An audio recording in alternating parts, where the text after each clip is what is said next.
नमस्कार विद्यार्थी मित्रांनो, मी प्राध्यापक अशोक मावरे, रयत शिक्षण संस्थेच्या राब नारायणराव बोरावके महाविद्यालयात शिक्षणशास्त्र या विषयाचे सहाय्यक प्राध्यापक म्हणून काम करत आहे. विद्यार्थी मित्रांनो, आज आपण BA प्रथम वर्षातील शिक्षणाची मूलतत्वे या पेपरमधील घटक क्रमांक 3 शिक्षणाची ध्येये आणि भूमिका या घटकाचा अभ्यास करणार आहोत. या घटकातील जो उपघटक आहे तो म्हणजे शिक्षणाची भूमिका. शिक्षणाची भूमिका व्यक्तीच्या जीवनामध्ये, एकंदरीत समाजाच्या विकासामध्ये आणि राष्ट्राच्या विकासामध्ये काय आहे याचा आपण अभ्यास करणार आहोत. यापूर्वीच्या तासाला आपण सामाजिक विकासामध्ये शिक्षणाची भूमिका आणि आर्थिक विकासामध्ये शिक्षणाची भूमिका या दोन घटकाचा अभ्यास केलेला आहे. आज आपण राजकीय विकासामध्ये शिक्षणाची भूमिका किती महत्त्वपूर्ण आहे या घटकाचा अभ्यास करणार आहोत. कारण व्यक्ती हा समाजशील प्राणी आहे आणि समाजामध्ये राहिल्याच्या नंतर एक सामाजिक व्यवस्था तयार होते आणि या सामाजिक व्यवस्थेला योग्य किंवा सर्वांना योग्य पद्धतीनं जीवन जगता यावं यासाठी राज्य ही संकल्पना आलेली आहे. राज्य ही अमूर्त संकल्पना आहे, तर राज्यामध्ये असणारी शासन संस्था हे त्या राज्याचं मूर्त स्वरूप होय. आपण पाहतो की प्रत्येक देशाची एक वेगळी अशी शासन पद्धती असते. कोणताही देश घ्या, जगातील कोणत्याही देशाची किंवा जगातील पाठीवरील कोणताही देश घ्या, त्या देशाची वेगळी अशी एक शासन पद्धती असते किंवा शासन व्यवस्था असते. राजकीय विकास म्हणजे काय, तर त्या राज्यातील शासन संस्थेचा विकास. राजकीय विकास म्हणजे काय, त्या राज्यातील जी काही शासन संस्था आहे त्या शासन संस्थेचा विकास म्हणजे राजकीय विकास होय. पहा, भारताला स्वातंत्र्य मिळाल्याच्या नंतर 1947च्या नंतर भारताने लोकशाही शासन पद्धतीचा स्वीकार केलेला आहे. जगामध्ये वेगवेगळ्या शासन पद्धती आहेत. विशेषतः हुकुमशाही शासन पद्धती आहे, लोकशाही शासन पद्धती आहे, महाजन पद्धती आहे. या वेगवेगळ्या प्रकारामध्ये किंवा याच्यामध्ये फरक आहे. हुकुमशाहीमध्ये काय, हुकुमशाह हा एकमेव असतो. त्याच्या मर्जीनुसार किंवा त्याच्या इच्छेनुसार तो निर्णय घेत असतो किंवा तो राज्य संस्था चालवत असतो किंवा शासन संस्था चालवत असतो. याच्यामध्ये जनतेला सहभागी करून घेतलं जात नाही. हुकुमशहाच्या मनामध्ये आलं तर तो त्या पद्धतीने किंवा त्याला योग्य वाटेल अयोग्य वाटेल तो निर्णय तो घेत असतो. परंतु भारताने स्वातंत्र्यानंतर लोकशाही शासन पद्धतीचा स्वीकार केलेला आहे आणि या लोकशाही शासन पद्धतीमध्ये लोक किंवा जनता किंवा जनतेचा त्या शासनामध्ये प्रत्यक्ष अप्रत्यक्ष संबंध असतो, सहभाग असतो. आता लोकशाही शासन पद्धती म्हणजे काय, कशाला म्हणतात, या ठिकाणी मला सांगायला वाटतं की अब्राहम लिंकन यांनी लोकशाहीची एक व्याख्या केलेली आहे. लोकशाही म्हणजे काय, लोकांनी लोकांसाठी लोकप्रतिनिधीमार्फत लोककल्याणासाठी चालवलेली शासन पद्धती म्हणजे लोकशाही शासन पद्धती होय. याचाच अर्थ लोकशाही शासन पद्धतीमध्ये जनता हा त्या शासन पद्धतीचा आत्मा असतो किंवा नागरिक हा त्या शासन पद्धतीचा आत्मा असतो. मग ज्या शासन पद्धतीचा नागरिक हा आत्मा असतो, कोण, नागरिक. राजकीय विकासामध्ये नागरिक किंवा शासन पद्धतीमध्ये हा काय आहे, आत्मा आहे, म्हणजे मुख्य घटक आहे. नागरिकाशिवाय लोकशाही शासन पद्धती यशस्वी होऊ शकत नाही. काय आहे, लोकशाही शासन पद्धतीमध्ये नागरिक आत्मा आहे आणि लोकशाहीमध्ये नागरिकाशिवाय ही शासन पद्धती यशस्वी होऊ शकत नाही. बघा, आपण नागरिक म्हटलं की त्या नागरिकाला त्या शासन संस्थेनुसार किंवा त्या शासन पद्धतीनुसार काही अधिकार आणि कर्तव्य मिळालेली असतात. त्यांना काही अधिकार प्राप्त झालेले असतात आणि कर्तव्य प्राप्त झालेले असतात. कारण लोकशाहीचं यशस्वीता किंवा लोकशाही तेव्हाच यशस्वी होऊ शकते जेव्हा त्या शासन पद्धतीमधील जनता किंवा लोक सुशिक्षित असतील तर. आणि हे अधिकार आणि कर्तव्य याची जाणीव त्यांना शिक्षणातूनच होत असते. कशातून होते? याची जाणीव त्यांना शिक्षणातून होत असते. म्हणून लोकशाही शासन पद्धतीमध्ये सुशिक्षित आणि सुजाण नागरिक, बघा, सुजाण आणि सुशिक्षित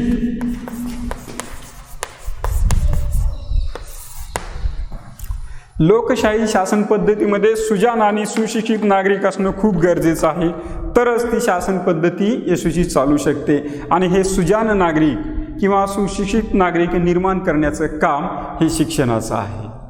म्हणून राजकीय विकासामध्ये शिक्षण हे महत्त्वपूर्ण आहे. आपणास माहीत आहे की पूर्वीच्या काळी भारतावर किंवा प्राचीन कालावधीमध्ये राज्यशाही पद्धती होती. म्हणजे यथा राजा तथा प्रजा, म्हणजे ज्या पद्धतीची प्रजा असेल त्याच पद्धतीचा राजा होता.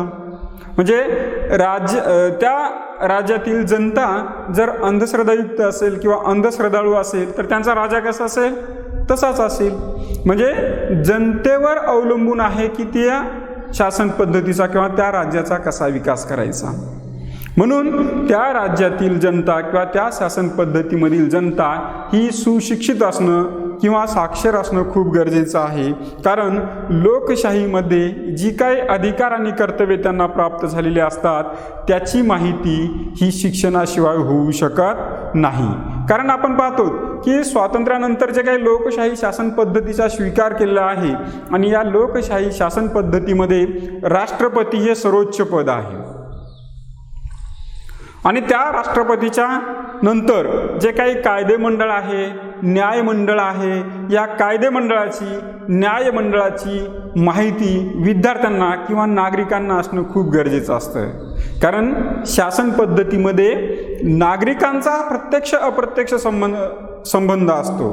कारण योग्य नेतृत्व निवडून देणं, आपण पाहतो ज्यावेळेस सार्वत्रिक निवडणुका होत असतात त्यावेळेस जे काही नेते निवडणुकीला उभे राहत असतात त्यांची जी भाषणं आहेत ती भाषणं कशी असतात, अगदी मनाला पटतील असतात. असं वाटतं की हा नेता आपला चांगला विकास करू शकतो. परंतु या ठिकाणी जर सुजाण नागरिक असतील, अगदी योग्य नेतृत्व ओळखणारे नागरिक असतील तर ते योग्य नेतृत्व संसदेमध्ये पाठवू शकतात जेणेकरून आपल्या देशाची शासन संस्था त्यांच्या हातामध्ये ते देऊ शकतात. म्हणून हे सुजाण नागरिकत्व निर्माण करण्याचं काम हे शिक्षणाचं आहे. कारण त्या शासन पद्धतीमध्ये जर अशिक्षित प्रतिनिधी गेले किंवा शिक्षित प्रतिनिधी जरी असले तरी त्यांना आपल्या समस्यांची जाणीव नसेल तर त्या देशाचा किंवा त्या राज्याचा विकास होऊ शकेल का? नाही. राज्याच्या ज्या काही समस्या आहेत किंवा जी आव्हानं आहेत ती जर योग्य पद्धतीनं सोडवायची असतील तर त्या संसदेमध्ये किंवा त्या शासन संस्थेमध्ये शिक्षित प्रतिनिधी असणं खूप गरजेचं आहे. बहुतांश वेळेला अशिक्षित प्रतिनिधी असतील तर ती जनतेचे प्रश्न किंवा जनतेचे समस्या सोडवू शकत नाहीत. आणि लोकशाही शासन पद्धतीमध्ये जनतेला फार महत्त्व आहे. आणि ही जनता सुजाण करण्याचं काम किंवा शिक्षित करण्याचं काम हे शिक्षण करत असतं. म्हणून राजकीय विकासामध्ये शिक्षणाची भूमिका ही फार महत्त्वाची आहे. त्याचबरोबर आपणास माहीत आहे पूर्वी राजा हा परमेश्वराचा अवतार मानला जायचा. म्हणजे राजाने जी आज्ञा दिली ही परमेश्वराचीच आज्ञा आहे असं समजून लोक त्या आज्ञेवर विश्वास ठेवत होते. परंतु जसा जसा या शिक्षण प्रक्रियेतून विकास होत गेला तसा तसा या शिक्षण प्रक्रियेमुळं शासन व्यवस्थेनुसार किंवा शासन व्यवस्थेमध्ये व्यक्तीला व्यक्ती स्वातंत्र्य मिळाले. बघा आपल्याला आज काय आहे? स्वातंत्र्य आहे. आपण विचार व्यक्त करू शकतो. म्हणजे बोलण्याचं स्वातंत्र्य आहे, विचार व्यक्त करण्याचं स्वातंत्र्य आहे, फिरण्याचं स्वातंत्र्य आहे, संचार स्वातंत्र्य आहे, भाषण स्वातंत्र्य आहे. आणि लोकशाही शासन पद्धतीमध्ये व्यक्ती स्वातंत्र्य हे फक्त शिक्षणातूनच मिळालेलं आहे.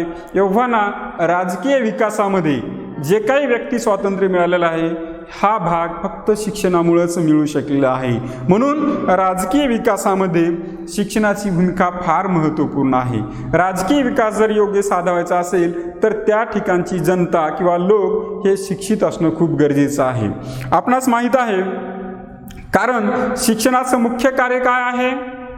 शिक्षणाचं मुख्य कार्य किंवा शिक्षणाने नवीन पिढीवर योग्य संस्कार करून, शिक्षणातून नवीन पिढीवर योग्य संस्कार करून सुजान, सुशिक्षित, सुदृढ नागरिक तयार करण्याचं काम हे शिक्षणाचं आहे. जर सुजान नागरिक असतील म्हणजे त्यांना सर्व समस्यांची जाणीव असेल, शिक्षित नागरिक असतील तर त्या देशाचा, त्या राष्ट्राचा योग्य विकास होऊ शकतो, राजकीय विकास चांगला होऊ शकतो. म्हणून या राजकीय विकासामध्ये शिक्षणाची भूमिका ही फार महत्त्वपूर्ण आहे. शिक्षणाशिवाय राजकीय विकास शक्यच नाही. आपणास माहीत आहे, भारताला स्वातंत्र्य मिळण्यापूर्वी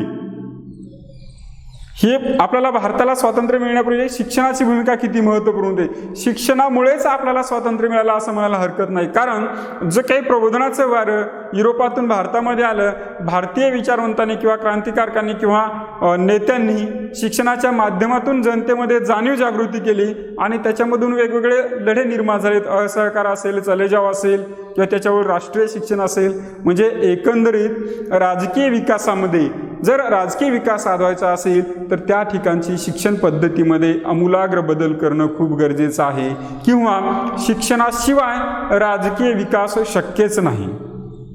म्हणून ज्या देशाचा किंवा ज्या देशाची जनता सुशिक्षित आहे त्या ठिकाणचा राजकीय विकास हा चांगला असतो. अशा पद्धतीनं आज आपण शिक्षणामध्ये किंवा राजकीय विकासामध्ये शिक्षणाची भूमिका पाहिली. पुढचा घटक आहे, दुसरा आहे तो राष्ट्रीय एकात्मता आणि शिक्षण.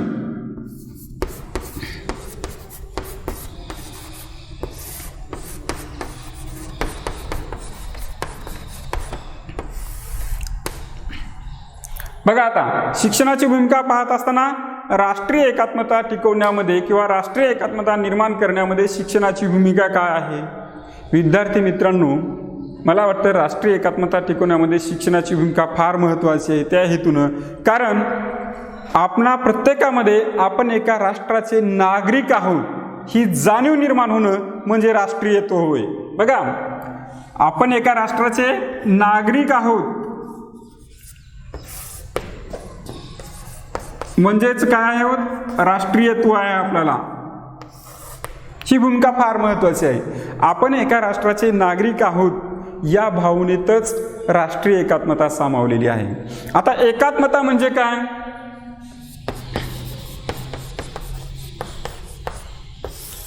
एकात्मता म्हणजे काय? एकरूपता.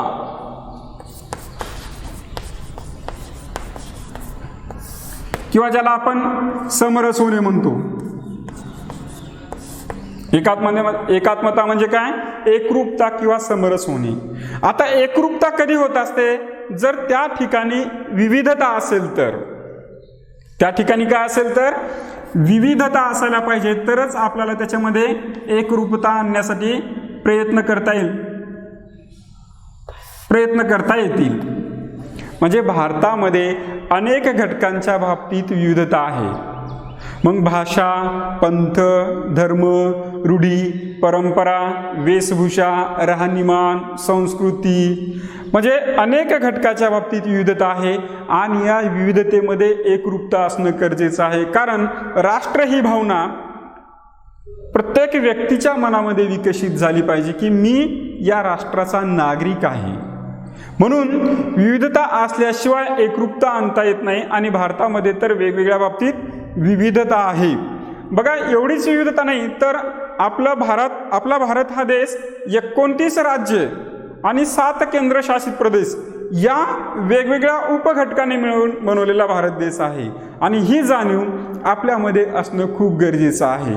याबरोबरच भारतामध्ये सामाजिक, सांस्कृतिक, राजकीय, आर्थिक म्हणजे प्रत्येक घटकामध्ये विविधता आहे. परंतु विविधता असूनही आपण एका राष्ट्राचे नागरिक आहोत ही भावना असणं खूप गरजेचं आहे. विद्यार्थी मित्रांनो, मग राष्ट्रीय एकात्मता म्हणजे काय? कशाला म्हणायचं राष्ट्रीय एकात्मता?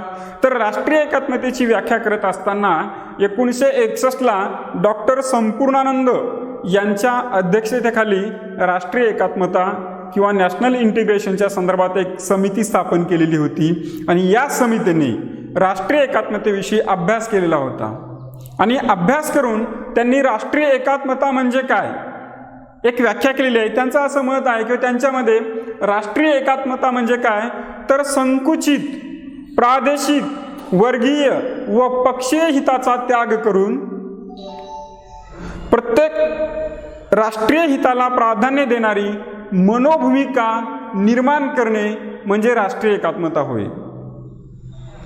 काय आहे पुन्हा एकदा ऐका. संकुचित, प्रादेशिक, वर्गीय व पक्षीय हिताचा त्याग करून राष्ट्रीय हिताला प्राधान्य देण्याच्या प्रवृत्तीला प्रेरणा देणारी मनोभूमिका तयार करणे म्हणजे राष्ट्रीय एकात्मता होय.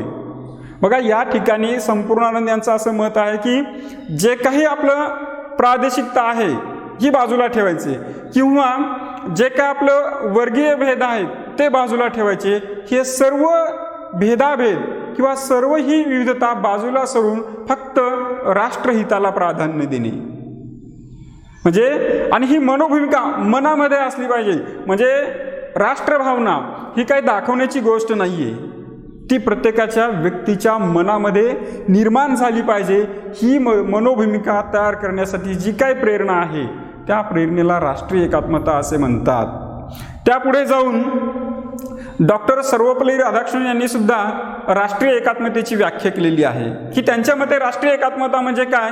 तर डॉक्टर सर्वपल्ली राधाकृष्णन म्हणतात की राष्ट्रीय एकात्मता ही काही चुनाविटांनी व छन्नी हातोड्यांनी बांधण्याची गोष्ट नव्हे.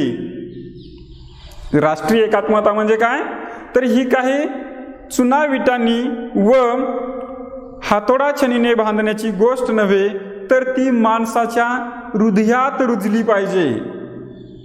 कशामध्ये रुजली पाहिजे, हृदयात म्हणजे मनात रुजली पाहिजे. आणि मनात रुजवण्याचं कार्य हे फक्त शिक्षणाच्या माध्यमातूनच होऊ शकतं. म्हणजे या ठिकाणी डॉक्टर सर्वपल्ली राधाकृष्णन यांना असं म्हणायचं आहे की ती काय अशी बाहेरून बांधण्यासारखी गोष्ट नाही, भौतिक साधनांसारखी. ज्या पद्धतीने आपण इमारत बांधतो आणि लगेच म्हणतो की झाली इमारत, तर एकात्मता ही भावना व्यक्तीच्या मनामध्ये रुजली पाहिजे.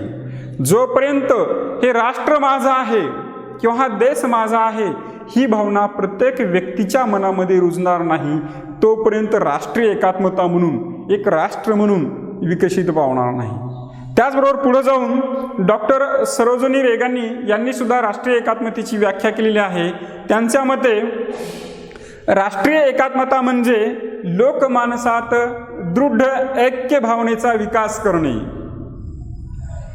त्याचबरोबर आपण सारे एकाच राष्ट्राचे नागरिक आहोत ही जाणीव परिपुष्ट करणे व धर्म, पंथ, भाषा आदी बाबतीत राष्ट्रभक्तीची भावना विकसित करणे.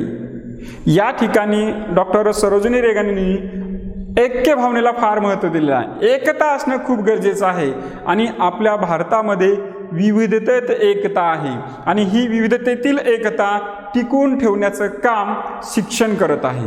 शिक्षणाच्या माध्यमातूनच म्हणजे आपण सारे एक आहोत, आपण एका राष्ट्राचे नागरिक आहोत ही भावना फक्त शिक्षणाच्या माध्यमातून व्यक्तीच्या मनामध्ये विकसित करता येते. विद्यार्थी मित्रांनो, आपण शालेय जीवनामध्ये किंवा शाळेमध्ये जात असताना शाळेमध्ये गेल्याबरोबर परिपाठाला आपण एक प्रार्थना म्हणतो, भारत माझा देश आहे, सारे भारतीय माझे बांधव आहेत. याचाच अर्थ काय, शालेय वातावरणामध्ये विद्यार्थ्यांच्या मनामध्ये राष्ट्रप्रेमाची भावना किंवा राष्ट्रीय एकात्मतेची भावना निर्माण करण्याचं काम हे शिक्षण करत असतं. मग हे शिक्षणाच्या माध्यमातूनच राष्ट्रीय एकात्मता निर्माण होऊ शकते. मग शालेय स्तरावर वेगवेगळ्या थोर पुरुषांच्या जयंत्या असतील, पुण्यतिथ्या साजऱ्या करणे, म्हणजे त्यांच्या माध्यमातून सुद्धा वेगवेगळ्या प्रदेशातील, वेगवेगळ्या राज्यातील जे काही थोर पुरुष आहेत त्यांच्या जयंत्या, उत्सव साजऱ्या करणे. त्याचबरोबर आपले जे राष्ट्रीय सण आहेत, 26 जानेवारी असेल, 15 ऑगस्ट, या दिवशी हे सण अगदी संपूर्ण भारतभर उत्साहामध्ये साजरे केले जात असतात. याशिवाय शिक्षणाच्या माध्यमातून आपल्या भारतीय संस्कृतीची ओळख विद्यार्थ्यांना करून देणे.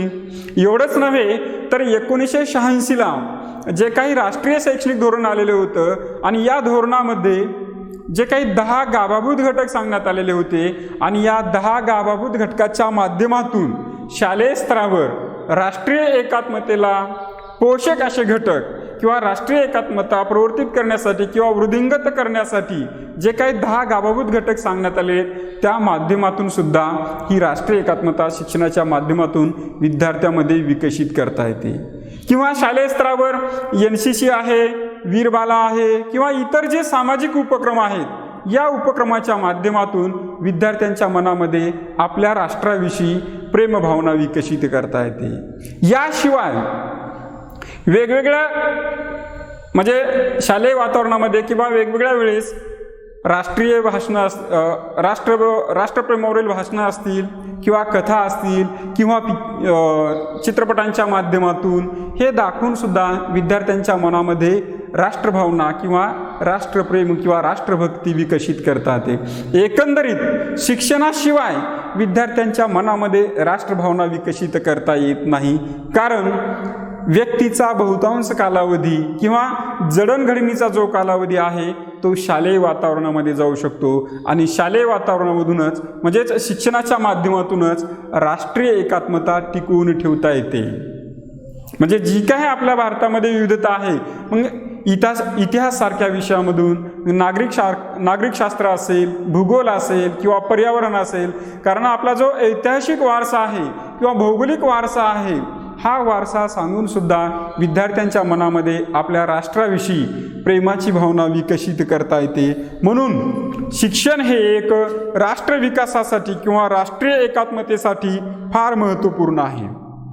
त्याचबरोबर शिक्षणाच्या माध्यमातून जी काही आपण राज्यघटना स्वीकारलेली आहे या राज्यघटनेतील जे काही तत्व मूलभूत तत्व आहेत मग हक्क आणि मूल्य असतील, स्वातंत्र्य, समता ही जी मूल्ये आहेत ही मूल्ये किंवा हे घटक शिक्षणाच्या माध्यमातून विद्यार्थ्यापर्यंत पोहोचता येतात. म्हणजेच एकंदरीत शिक्षणाच्या माध्यमातून आपण सारे एक आहोत किंवा आपण सारे भारताचे नागरिक आहोत. आपल्यामधील भेदभाव विसरून राष्ट्रप्रेमासाठी किंवा राष्ट्रासाठी एकरूप होणं म्हणजे राष्ट्रीय एकात्मता होय. आणि ही राष्ट्रीय एकात्मतेची भावना फक्त शिक्षणाच्या माध्यमातूनच विद्यार्थ्यामध्ये रुजवली जाऊ शकते. शिक्षणाशिवाय इतर कोणत्याच माध्यमातून ही राष्ट्रप्रेमाची भावना विद्यार्थ्यांच्या मनामध्ये रुजवता येत नाही. अशा प्रकारे आज आपण शिक्षणाची भूमिका पाहत असताना राजकीय विकासामध्ये शिक्षणाची भूमिका आणि राष्ट्रीय एकात्मता साधण्यासाठी शिक्षणाची भूमिका या 2 घटकाचा अभ्यास केलेला आहे. धन्यवाद. पुन्हा भेटूया.